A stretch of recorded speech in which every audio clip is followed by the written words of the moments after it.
As the professor of DIY University, this section's gonna be full, okay? So I'm gonna need you to take out a piece of paper and maybe a pen. I will be using my professional little clicker because I will be delivering some terms that might be a little rough to understand. But we'll get through this together. Now, the first step to take when selecting the right color and the right application for you is to analyze and identify the hair structure itself. Stay with me, I got you.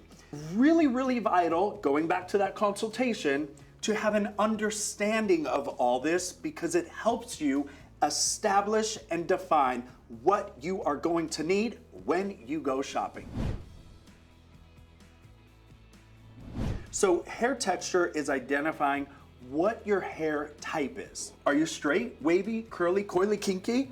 Now it's also part of, do you feel fine? Do you feel medium? Do you feel coarse and thick? Hair texture really plays a key role in maybe identifying what level developer you need, if you need low and slow because you have fine, fragile hair, or if you want a little more power because your hair texture, density, and type is a little bit thicker. Fun fact about hair that you didn't ask for, but I'm gonna drop in your knowledge bank anyway. There are only three, one, two, three ways to transform one hair fiber. What do you mean by transform, Gregory? I mean like change it.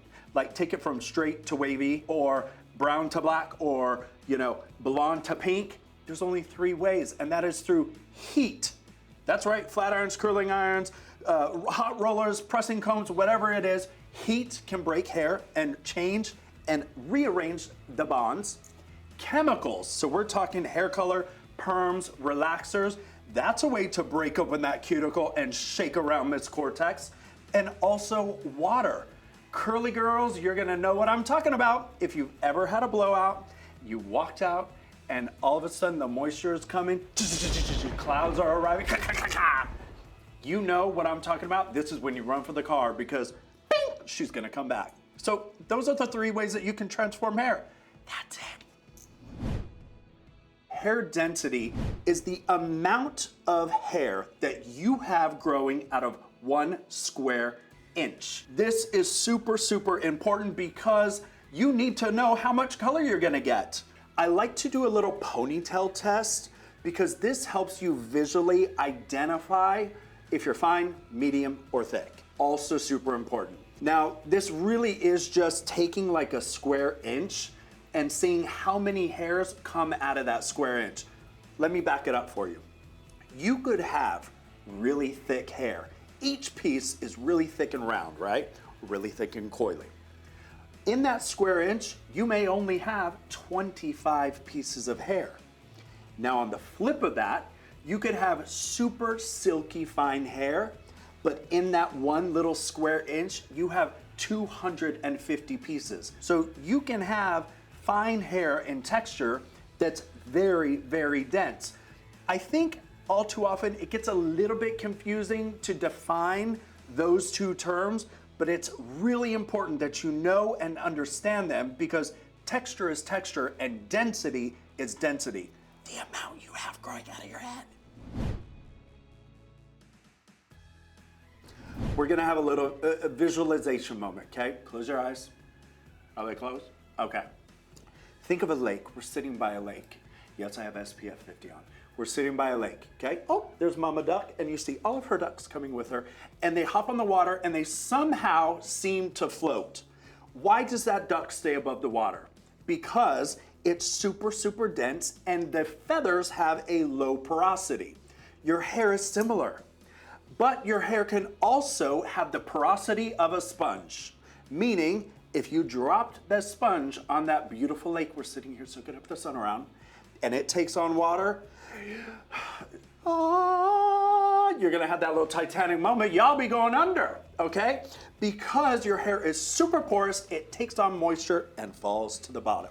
So there's a cool little porosity test that you can actually do right now. Yeah, you can push pause after I give you the directions. Go fill up a mason jar full of water and do your own porosity test at home. Take a piece of hair and you're just gonna drop it on top of the water. If the hair strand floats, you have low porosity. Your hair cannot take on water, it's going to float. If that individual piece of hair sinks to the bottom, guess what? You have high porosity hair. It takes on probably hair color, probably soaks up a lot of product. So ideally, what we want to do is kind of normalize our porosity. We want some of our head above water, and we want to be dog paddling underneath the water. We want a perfect little harmony. Low porosity hair is healthy, but it's a little more dry. It's a little more brittle. It feels, I don't want to say straw-like, but you know what I'm talking about. It feels a little crunchy, okay? Crunchy. And also it tangles easily. So if you have hair that tangles easily, you might have low porosity hair. Now, high porosity is not as healthy as low porosity. It means that you can take in moisture, but your hair doesn't have the ability to hold it in. The cuticle is so raised up that it can take everything in, but it can't keep it. It just falls out. If you have low porosity hair, it means that the cuticle layers, think of the scales of a fish. Those scales are so tight and flat against each other that nothing is coming in. FYI, in a few more videos, you'll learn how to lift the scales up. Now, if you have normal porosity, your hair cuticles are sort of down and sort of up. So there's a little bit of wiggle room there so it can take on moisture, but also has the ability to keep it in. It's a perfect little balance. Now, if you have high porosity hair, the hair cuticle is so far apart. Visualize a chain link fence. Sure, there are links holding that structure together, but we know that stuff can get in. Normal porosity is the goal. So how to achieve this, you may be asking? Well, I want to tell you something that might shatter the earth for some of you. All hair is dead. Like dead, like muerta, over, had it, too much. Once it starts growing out of your head, it's just these cells of keratinized protein that have stacked on top of each other so much, and the house got too crowded. They needed somewhere to go, so they push out of the follicle, and that's what one little piece of hair is. It's just a bunch of dead proteinized keratin. What? So here's what we're looking to do with that dead hair. We're looking to cosmetically make it appear and perform like she's alive, okay? We want her glossy, we want her stretchy, we want her bendy, we want her to wrap around a curling iron or smooth down a flat iron. We want her to take on sparkle with our new beautiful pigment. And the only way to do that is through product. So really we're faking it till we make it. Oh, cool.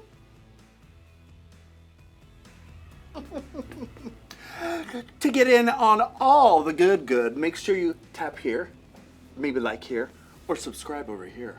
Don't ever miss out.